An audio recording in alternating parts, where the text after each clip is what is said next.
All right, the fourth fly in our class. So we've done the brassy, the black beauty, the RS2, and now you should be on to the hare's ear. This is the gold rib hare's ear that we're about to tie. This is tied on a little bit different hook than we've been using. This is a 2 extra long hook. This is a TMCO 5262.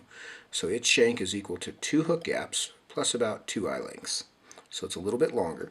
And that's to give us a little bit longer chassis for a fly that will maybe imitate a stonefly or a larger size nymph. Now, that being said, you can tie this on a lot of different hooks.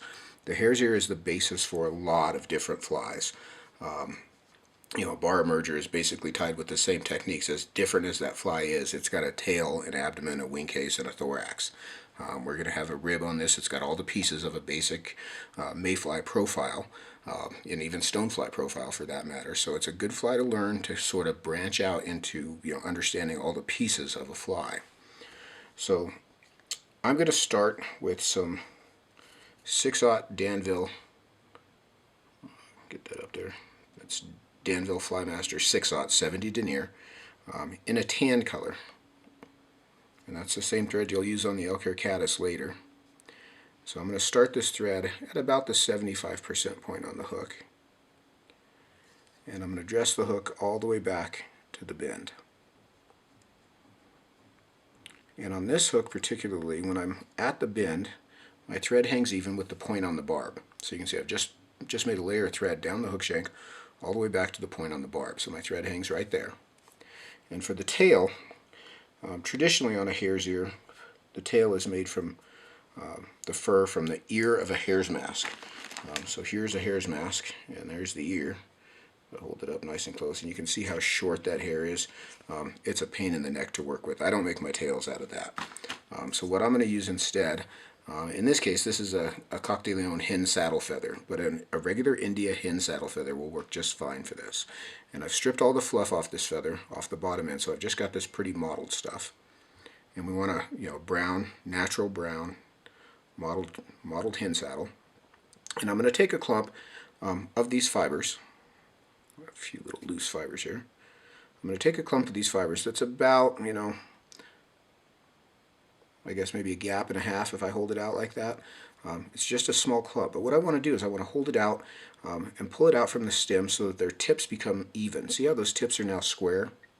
That's what we want. So these tips should be squared up. As they sit on the feather, they're staggered. So we want to pull them out at about a right angle so that they become squared up.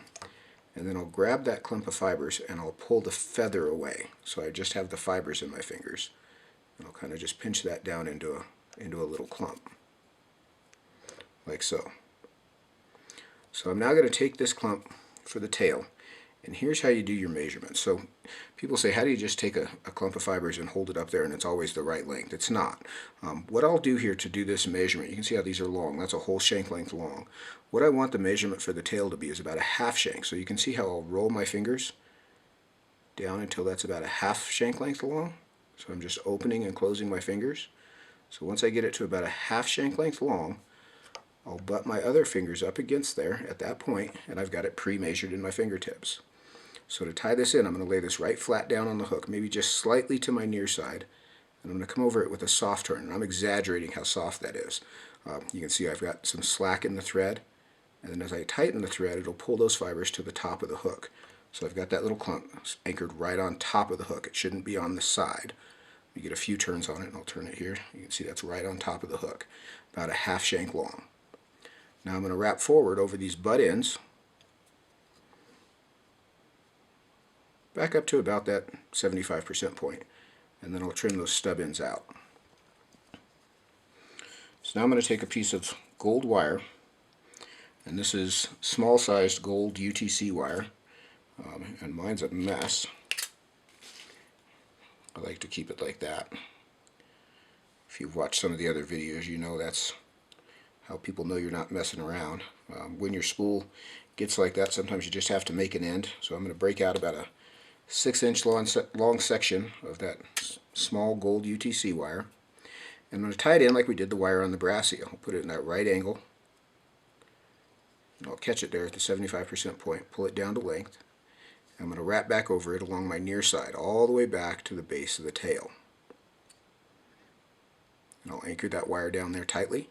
and then I'll take the stub end of the wire, the long end here, and put that through my material spring so it's just held back out of the way. Now for the abdomen. What we're going to use for the abdomen, and I always tie my hare's ears with real hare's mask. This is a real hare's mask, little bunny face. And what I'm going to use here for the abdomen in this case is this fur off the cheeks that's a little bit longer.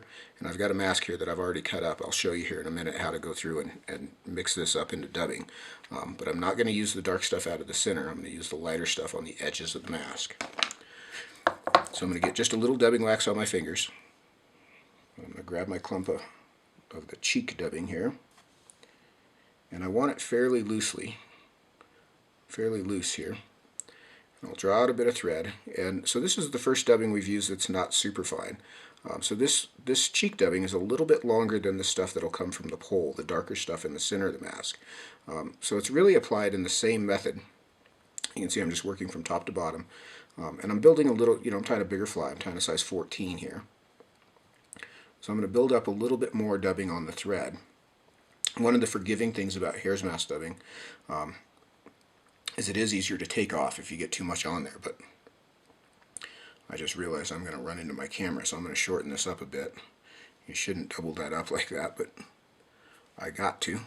So I'm going to use the bare thread between the dubbing and the hook to work back so that my first turn of dubbing comes around the hook right at the bend, just in front of the tail. And then I'm going to work forward and just make a single layer all the way up to the 75% point. Now I can sort of stretch my dubbing back out again. You guys won't have to do that because you don't have a camera in front of you. And I'll double back over the front half of that abdomen to about halfway, and then I'll angle my thread forward steeply to the front third and fatten that up. And that's how I'm building my taper here. And I'll end with bare thread there at the front end. So you can see I've got an overly exaggerated taper, which is what we want here. You'll see why here in a minute. And I'm well up into my 75% point. I'm pretty far forward on the hook. I'm only about 2-3 hook eye lengths back from the hook eye. So now I'm going to take my gold wire and I'm going to spiral wrap this like we did the wire on the Black Beauty. I'm going to spiral wrap this forward through the abdomen, just evenly spaced turns. And I know this doesn't show terribly well when the fly is dry, but it does show up nicely when the fly is wet. You can see as I turn it, it's in there. I'll switch hands with that wire and tie that off with 2 or 3 good tight turns, and then I'll helicopter that. That small wire is just stiff enough that it won't break easily, so you've got to helicopter it. So now I'm gonna mark my spacing between my abdomen and thorax, and in the case of a hare's ear, I like about a 60-40 division, so about 60% abdomen and 40% thorax. So if this is 60 here, I'm going to shorten this down to about 40 here. So what I'll do is I'm going to overlap my thread to the 60% point. So I'm back over the front edge of the abdomen. And the reason I do that, the reason I ran the abdomen too far forward, is so that I am assured that the abdomen and thorax run together. If you stop your abdomen exactly at 60%, you'll have a weird little gap there in the middle. Nobody wants that weird little gap. So I've just overlapped my thread there, and I'm going to exaggerate that. What I did there was just a couple turns. I'm going to make a few more turns so it shows up a little bit more obviously. That's my 60% point. It's just in front of halfway. So now for the wing case, this is a cinnamon tip turkey tail feather. White tip turkey tail feathers work just fine also. And you can see on this feather, it's pretty even on both sides. This one's from toward the center of the tail. This feather here has got a short side and a long side. Let me get you a little better focus on that.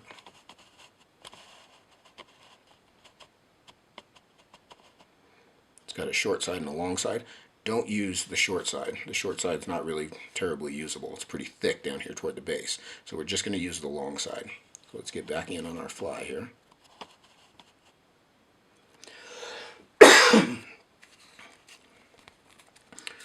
So I'm going to pick up my other feather just because it's got better markings. And I'm going to come in and I'm going to select, you can see I've already cut a slip out of this feather. I'm going to cut down here along the base a slip of these fibers that's a little wider than the gap of the hook. You can see that butt end that I just cut. And the reason I want that a little bit wider is I'm going to tie this slip, this section, in by its tip end, and you can see the tip end is just about as wide as the gap of the hook. That's really what we're shooting for, but because those fibers are thicker at one end than they are at the other, the end that we cut from the stem has got to be a little bit wider so that it tapers down to the narrow end at the tip. So what I'll do here at the tip end is I'm going to cut those fibers off square, like so, and you can see they're about a gap width wide. And one of the reasons I don't tie this in by the butt end, if I hold that just right, you can see how thick that feather is in cross section. If I try to tie this in by the butt end, this wing case is going to split every single time. We don't need to add any glue to it because we're going to tie it down on both ends. But if you tie it in by the butt end, that's the end, this end that you're looking at right now is the end that was attached to the quill, the center quill of the feather. You don't want to tie it in by that end, you want to tie it in by the tip end. You can see that's much narrower. That's going to lay and tie in much more nicely. Now the other thing you need to consider is which end or which side is up. So the front side of the feather, the pretty side, is the outside of the bird. So that's what I want to show on the finished fly. But this wing case is going to be folded over. So I'm going to tie this in with the flatter colored inside of the feather up. So to show this on the feather, it would be tied in this way with the inside up to fold over so the pretty outside shows on the finished fly. So I'm going to take that slip, and I don't say shiny side and dull side, that's a sort of an old term, and because what they meant by that was the outside was the shiny side, so you can see how much prettier that is. That outside's nice and pretty, but it's not very shiny, and the inside was the dull side. Well, the inside has got a lot more sheen to it. It's a lot shinier on the inside, so it was just confusing. So I say inside and outside. We want the pretty outside of the feather to face down. This is the tip end of the feather.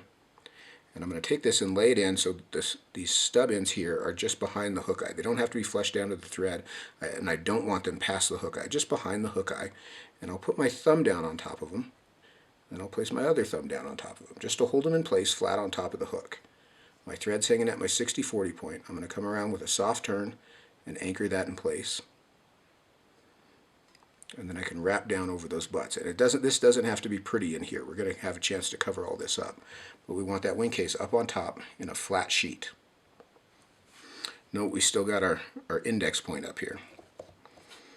So now for the thorax, I'm going to take some of the hair from the hare's mask from the poll. The poll is the center of the mask, that darker stuff from the tip of the nose up between the eyes and up onto the ears.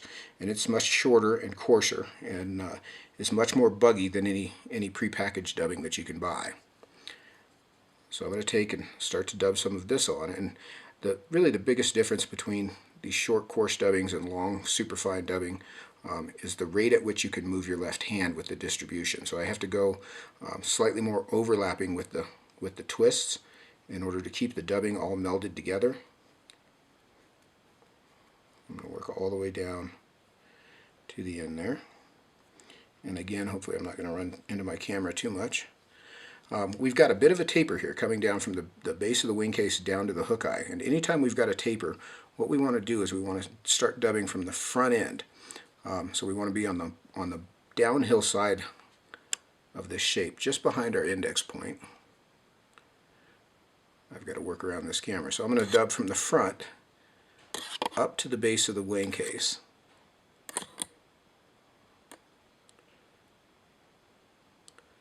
And then I'll start to work forward. I've loosened my dubbing up by banging it on the camera there. But I want to round this thorax out. And this thorax should be thicker than the abdomen for sure. And this front end, you can see how it's still sort of tapered down. I want to make sure to fatten that up a bit so we've got a round thorax. So I'll put those last two turns just up there to kind of round that out. You can kind of sweep back those extra fibers. And then just a couple turns of thread there behind the hook eye. Now I'm going to fold my wing case over. Now what I want to do here is I want to push this wing case forward from the back, and I'll hold it taut out in front of the fly. I'm going to bring my thread up and over it, and then I'll pull straight down on the thread to center that wing case over the top of the fly. And I'll get a couple turns on here before I turn this, so you can see that wing case is over the top of the thorax and it's centered. I'm going to come in with the tips of my scissors, hold these up tight, trim that off as close as I can. Now this is the first fly that we've tied anything off at the hook eye, and you can see those little stubs that are still sticking out there. This is where a thread head comes in. We're going to build a thread head here, just enough to cover those stubs. So it's just going to be 3 or 4 turns really, just enough to smooth that area off.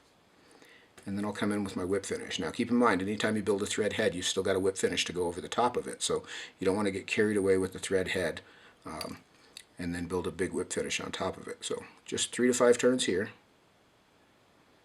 Smooth that thread head off. Tighten that knot down, clip them out.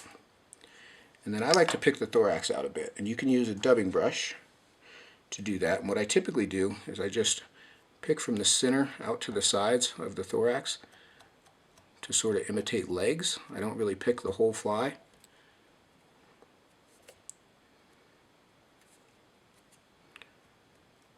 Sort of sweep those back as I go.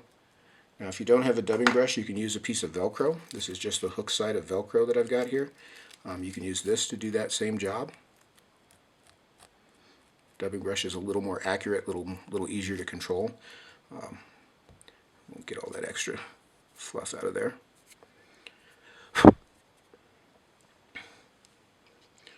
And there, let me darken him up just a bit here.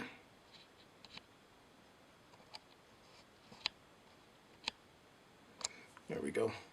And there's our finished gold rib hare's ear. Now this one I've done with the 2 colors, so this is the 2-tone hare's ear that you see in the book. And I've done the abdomen with the fur from the cheeks and the thorax with the fur from the pole. You can see it's a little bit darker, it's much buggier. This is a really impressionistic nymph, can cross over for a lot of things. It doesn't get fished near as much as it used to. But the fish don't know. You know, they're not nearly as old as you are, so this is a new fly to them. But this is a great fly to learn basic techniques of how to put a tail, a rib, an abdomen, a wingcase, and a thorax. This is pretty much what all nymphs are made up of. You can substitute all kinds of materials in there, but that technique is basically the same. So lots to be learned from this fly. One thing I really sort of stress on these is to make sure that thorax is round so it doesn't taper back down to a point. And that's what we want to look for there. So there's your hare's ear, and you should tie some of those up. You're going to struggle a little bit. This dubbing is a little bit different to work with than the superfine. It's going to be a little frustrating, but stick with it. You'll get it. Stay with it. It's important to learn how to use different kinds of dubbing. That's just part of fly tying. So get to work. Don't huff that can of air either. That's probably not good for you. All right, we'll see you next week. Take care.